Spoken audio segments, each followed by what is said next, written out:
Este es un video completamente serio e informativo. México y el mundo entero está viviendo una crisis por una nueva enfermedad llamada COVID-19. ¿Está nuestro país listo para esta enfermedad? Bienvenidos a Dr. Use.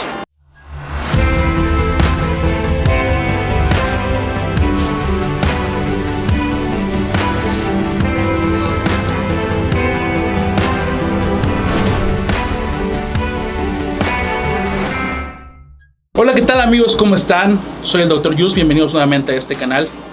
El coronavirus o COVID-19 es una enfermedad que ha avanzado y ha dejado muchos daños en todo el mundo. Es por eso que el día de hoy invité a mis amigos los especialistas, el Dr. Rabdal y el Dr. Enseñat, para que podamos hablar más a profundidad de esto.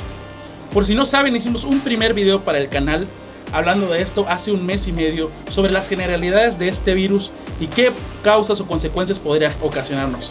Pero por eso, el día de hoy en este video vamos a hablar de la verdad y de todo lo que está viviendo en este planeta. Doctores, bienvenidos al canal y gracias por aceptar la invitación. Gracias por la invitación. Nuestro país está viviendo una crisis, yo creo que lo pueden ver, y todo el mundo. Es una enfermedad que toda la gente le teme. Existen muchas dudas al respecto de esto.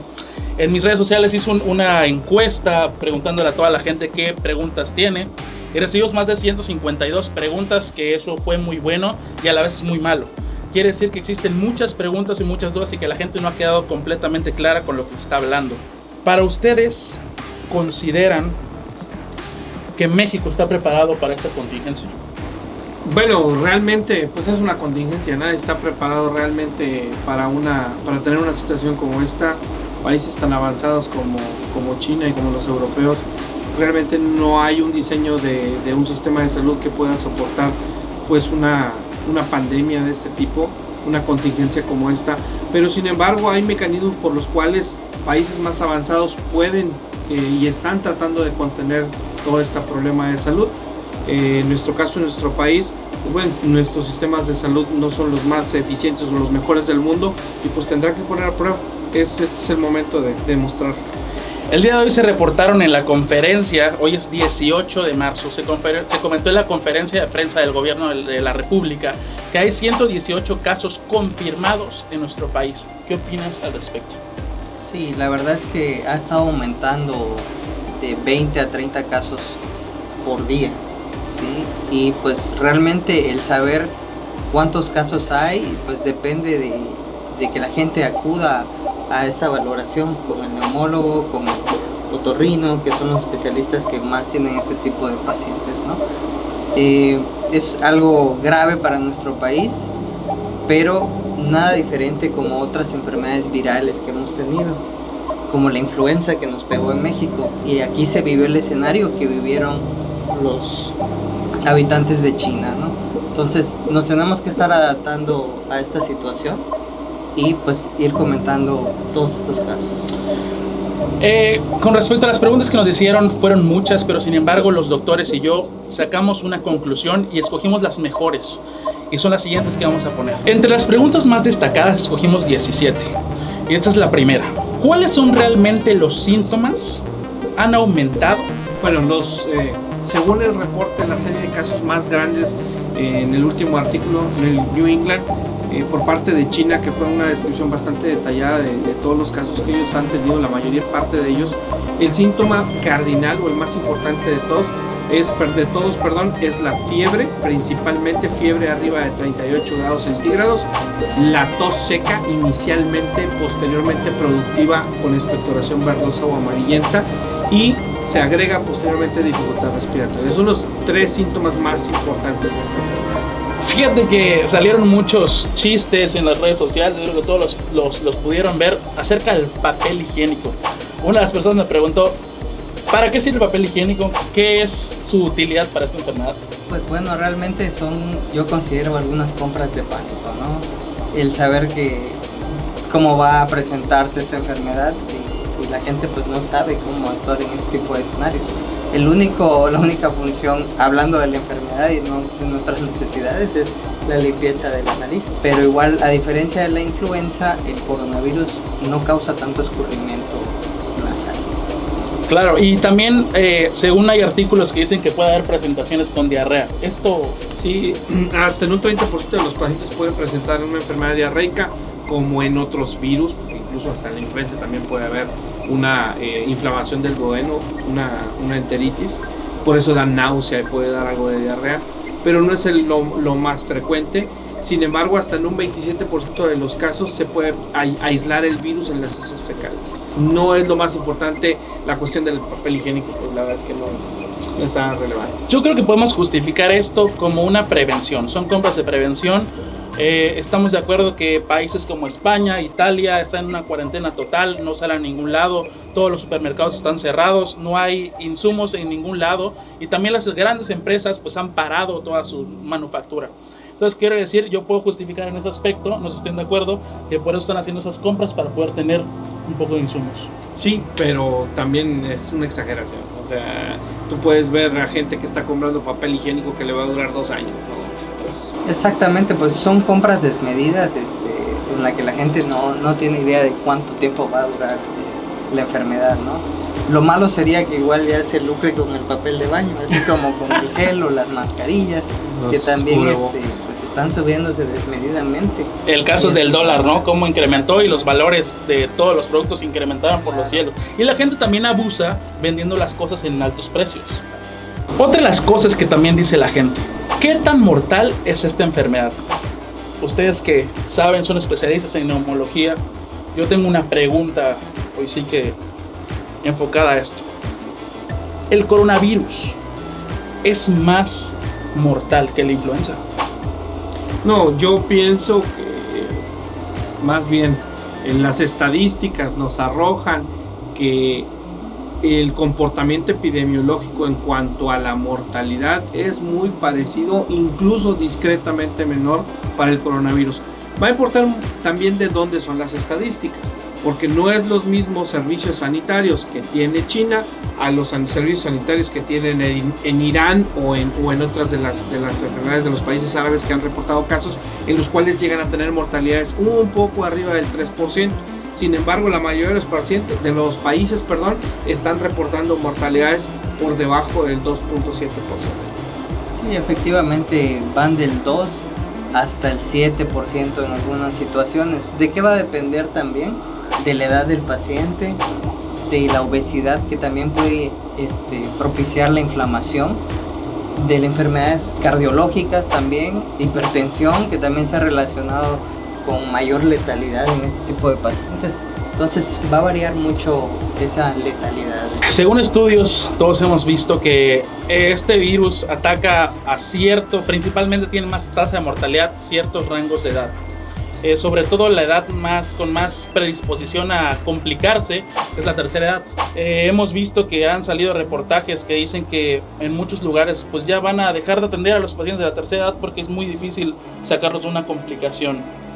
¿Qué opinan acerca de eso? Es indudable, son virus que van a afectar a las personas muy vulnerables. Obviamente, si nosotros ajustamos la tasa de letalidad dependiendo de los grupos etarios, pues bueno, sí vamos a tener una elevación de la mortalidad en esos grupos en específico. Pienso que países como Europa, que tienen una alto índice de personas de más de 65 años, pues sí están mucho más preocupadas y han tenido mayores tasas de letalidad precisamente porque tienen una población más vieja en comparación con los países de América Latina. Es cierto, son los grupos más vulnerables y tienen una respuesta inmunológica no igual o un poco más deficiente que las personas más jóvenes.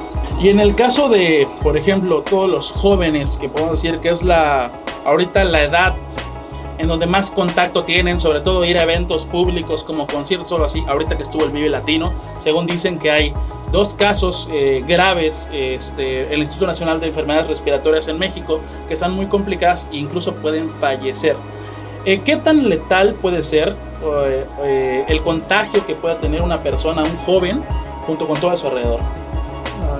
Definitivamente es menos agresivo que una persona con múltiples comorbilidades, pero también ahí va a depender el sobrepeso, la obesidad, si es un paciente que consume marihuana, si tiene otras adicciones. Eso es muy difícil de poder discriminar, pero sí, efectivamente hemos visto muchos casos, igual que incluso entre colegas se comentan, donde sí hay afección también por jóvenes. Entonces tampoco es para tomarlo muy a la ligera, ¿no? Sí sabemos que no nos va a atacar igual, pero estamos ahí, estamos expuestos. Sí, el mismo caso igual para los pacientes con influenza. Hemos tenido pacientes jóvenes entre los 35 y los 45 años que han muerto por una neumonía por influenza. Obviamente, como dice el doctor, intervienen muchos factores, pero sí son gente que generalmente, aunque sean jóvenes, tienen alguna comorbilidad, sobrepeso o incluso consumo de drogas inhaladas, que también interviene mucho en la forma en la que los pulmones actúan en su sistema inmunológico. Definitivamente las adicciones a las drogas también son parte de una mayor predisposición a tener complicaciones serias por estos virus. También nos dicen, ¿es verdad que el calor es menos probable que nos contagiemos? Bueno, en este caso no está totalmente demostrado. Hay diversas publicaciones donde dicen que el virus puede permanecer en una superficie entre 9 horas hasta días incluso, pero que con ciertas temperaturas el tiempo de sobrevida es menor, ¿no? Eso sí se ha visto, pero también el hecho de que estemos a una temperatura más cálida que en otros lugares no quiere decir que no puedan contagiarse. Ya tenemos el caso en Yucatán, donde hay caso confirmado, entonces no tiene mucho que ver eso. Sí, sin embargo, pues sí estamos viendo que ahorita el reporte de casos es más, se está dando en lugares de mayor concentración de gente, ¿no? Mayor concentración urbana, como la Ciudad de México. En las grandes ciudades es donde se van a esperar mayor cantidad de casos. Lo vemos igual en Europa, por ejemplo en Italia, en donde en un edificio pueden convivir 500 personas, pues obviamente el contagio va a ser mucho más fácil. Creo que tiene más que ver con eso que con las condiciones ambientales, de las condiciones de hacinamiento. La gente que vive en la península de Yucatán dicen que sí es verdad que hay muy pocos casos en la península. ¿Qué saben ustedes al respecto de esto, según las estadísticas que todos hemos leído como médicos? No, la verdad es que en lo personal no he tenido algún caso ahorita que yo sospeche para enviar al paciente, ¿no? Siempre todo caso sospechoso es aquel que definimos como tos con fiebre y tener la exposición con algún extranjero que venga de estos países, principalmente China, España, Italia, Francia, ¿no? Y esperar hasta 14 días de esta exposición. Entonces, bueno, dices, ya hay una relación, ya puedo pensar en el coronavirus y tengo que hacer el test para confirmar. Que eso es algo muy importante, porque la gente dice, no, me va a dar coronavirus porque ahorita es la tendencia que todos dan coronavirus. No es cierto, porque también son los factores importantes. Si has viajado, y en el video anterior lo dijimos, a China, Wuhan cuando inició esto, o algún país ahorita como España o Italia, donde están todos esos casos, puede ser que sea un caso probable, más no confirmado. Doc, ¿cuál es el test o la prueba que necesitamos para confirmar un caso de coronavirus? Hay una prueba que se llama reacción en cadena polimerasa o la PCR, de tiempo real, no pruebas rápidas, que es el estándar de oro ahorita para diagnosticar la enfermedad, en donde se amplifica la secuencia de ADN del virus y lo identificamos en secreciones como pueden ser orofaringias o nasales, generalmente más las orofaringias, y esa es la garganta, y ahí es donde vamos a hacer el diagnóstico. Mencionan que por qué es tan cara la prueba y por qué tarda tanto tiempo la vacuna en salir al mercado. Eso es algo que toda la gente quiere saber. Claro, igual para la prueba se necesitan ciertos medios de transporte. Exacto. Eso es lo que incrementa mucho su costo, ¿no? No nada más es tomar, sino que incluso para tomar la muestra tienes que tener una vestimenta correcta, porque por supuesto uno se está exponiendo a eso. Realmente un médico no la toma, no la debe de tomar. Debe venir un personal entrenado para esto, con la vestimenta correcta, los kits correctos, el transporte correcto. Entonces todo eso hace que la prueba sea más cara, e incluso pues de forma particular que no está validada ahorita, tiene que ser vía institucional. Nos han comentado ciertos laboratorios que andan más de 3,000 pesos. Entonces sí, para la gente igual es un poco incosteable. Además, por ejemplo, han ido a varios hospitales a dar los cursos de prevención, sobre todo hospitales privados y pues todos los de primer contacto, donde dicen que si llegas a recibir un caso de estos, hagan unos kits especiales para tomar esto. Quiere decir que cada kit, como dice el doctor, imagínense, si la prueba cuesta a partir de 3,000 pesos, ¿cuánto costará el kit? Acá les voy a dejar una imagen de cómo es la vestimenta que necesitan, y además esa prueba se necesita hacer entre 2 personas para tomar esto y meter en un embalaje especializado, que es un triple embalaje, para poder enviarlo a los centros de estadística y a los laboratorios para poder procesar la prueba. México dice que tiene 35,000 pruebas hasta el momento para detectar los casos. ¿Qué podemos esperar de esto? Pues esperamos que tenemos que hacer un triage. Igual en China no se le tomaba la prueba a todo el mundo. Incluso el algoritmo de diagnóstico en los países europeos es pacientes con síntomas leves con asociación epidemiológica, no se les toma la prueba. Solamente a pacientes que tienen síntomas en grado moderado a grave se les toma y se les confirma el diagnóstico. Entonces yo pienso que ningún país va a tener las pruebas suficientes como para atender a todo el mundo. Se debe de optimizar la prueba y, más importante, ¿qué nos queda a nosotros como médicos en México? No se nos olvide que nosotros tenemos día a día influenza, tenemos día a día otro tipo de enfermedades. O sea, si yo me voy a estar obsesionando porque solo quiero la prueba del coronavirus y me salen negativos, mi paciente sigue enfermo. Yo tengo que hacer un diagnóstico de qué es lo que tiene, que no se me olvide todas las demás enfermedades. Tenemos dengue también. Un montón. Tenemos muchísimo dengue. O sea, tengo que hacer las pruebas de descarte antes de tener una prueba positiva para coronavirus. Somos zona endémica de dengue. Es como dicen, ¿dónde están las demás enfermedades? Claro, y de influenza, y de influenza. Entonces, son muchos casos, es serio el problema, pero no hay que ajenarlos de los demás. Veíamos también chistes que decían, ok, le tienen más miedo al coronavirus, pero no a la diabetes y a sus complicaciones. O sea, estamos hablando de que los doctores dicen que todas las comorbilidades, todas las enfermedades como hipertensión, diabetes, son factores de riesgos para esto. Pero no han visto la gente la magnitud y el daño que puede causar esta enfermedad y en una alta tasa de mortalidad en nuestro país. ¿Cuál sería el riesgo en los niños y las posibles complicaciones que pudieran tener? Bueno, no puedo dar una opinión tan extensa porque soy neumólogo de adultos. Sin embargo, puedo hablar solamente en los reportes epidemiológicos que han dado los países que tienen este problema. Realmente la letalidad que han manifestado en China en menos de 9 años pues es de 0, ¿no? Presentan un cuadro más leve, más simple, pero sí llegan a ser un método de transmisión muy efectivo, porque aunque ellos no demuestren síntomas severos, pues no se les da la atención o no se les hace el diagnóstico y pues perpetúan la transmisión del virus. También preguntan qué medicamentos debemos de evitar para ese tratamiento, porque sabemos que, bueno, van a tal farmacia general y les dan mucho antibiótico. No sabemos que uno de los medicamentos más recetados en México es la ceftriaxona.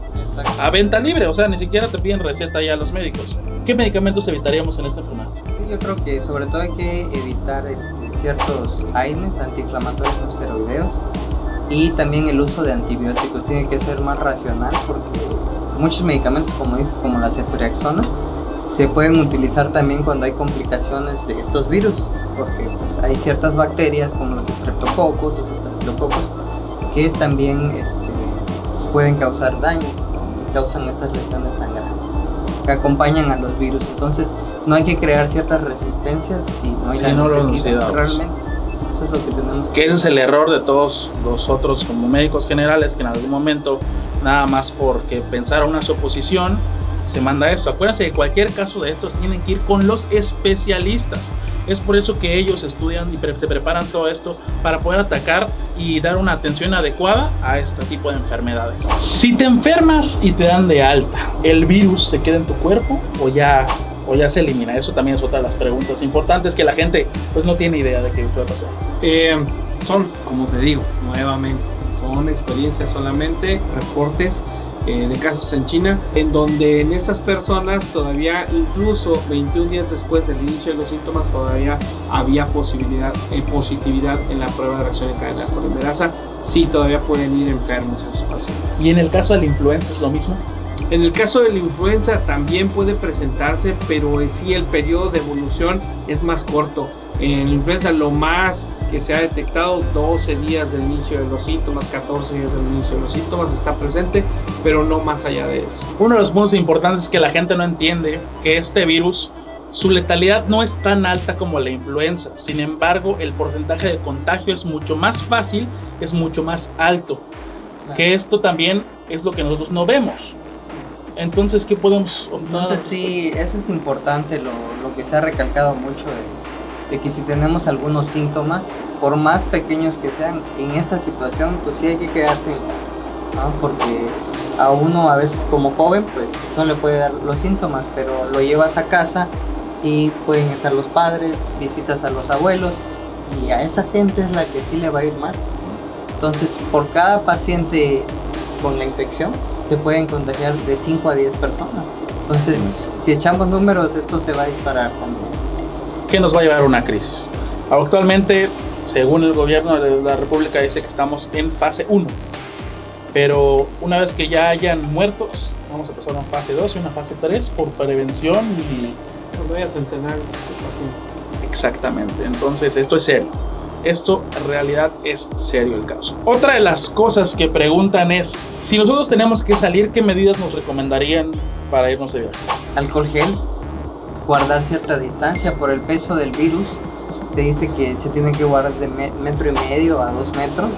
Así, ciencia cierta no hay exactamente cuánto, ¿no? Pero sí tenemos que guardar cuando menos 1,5 metros de distancia, ¿sí?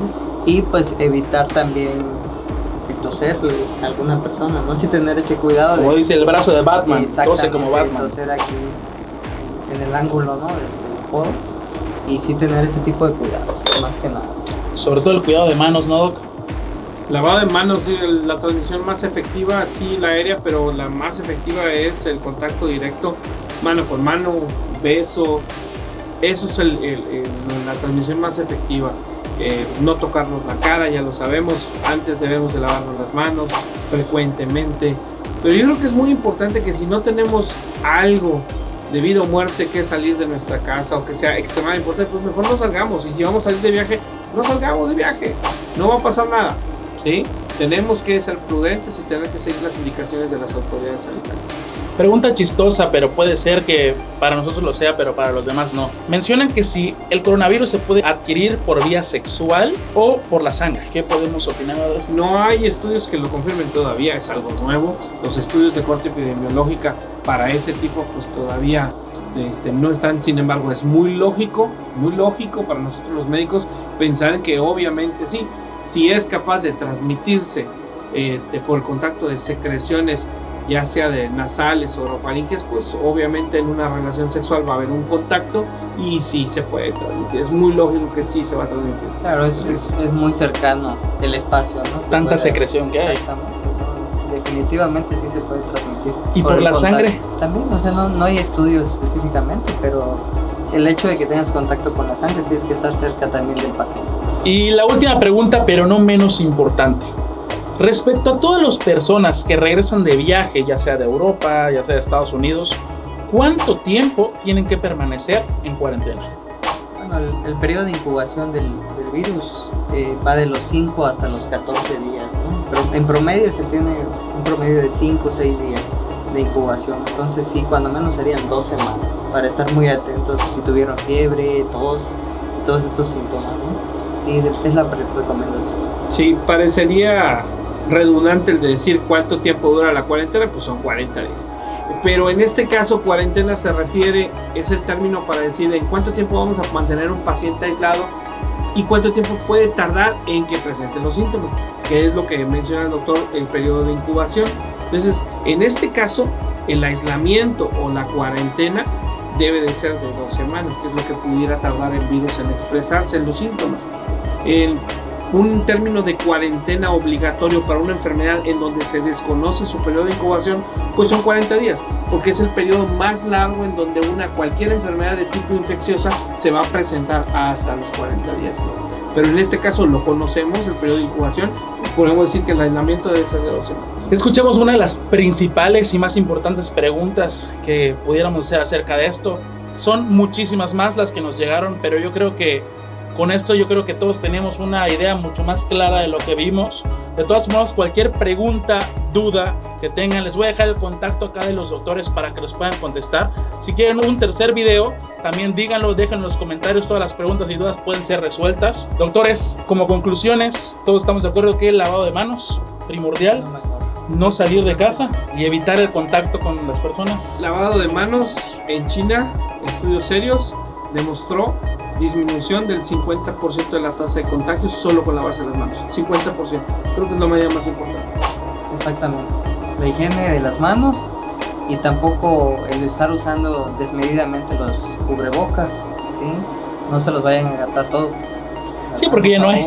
Sí, Para porque los más que médicos. nada el cubreboca es para el personal de salud que está expuesto hasta estas personas, y no después tampoco nosotros vamos a tener. Que es el problema. Y para el enfermo, ¿no? Lo que no queremos es que el enfermo suelte el flush, el goteo, que es uno de los medios principales de la transmisión, ¿no? Y otro de los puntos importantes, si tú tienes los síntomas o algo así, llama a tu centro de salud más cercano para que puedan acudir y te den una atención a tiempo sobre esto. Y por favor, como dicen los doctores, no salgas de casa, no satures los centros de hospitalización, porque si no, no van a haber camas y no va a haber el personal adecuado para atender a los casos que en realidad están enfermos con esto, que es el coronavirus. Pues muchas gracias a todos, doctores, nuevamente por aceptar la invitación. Les voy a dejar mis redes sociales acá, las redes de los doctores. Ya saben, yo soy el Dr. Yus y nos vemos a la próxima. Bye bye.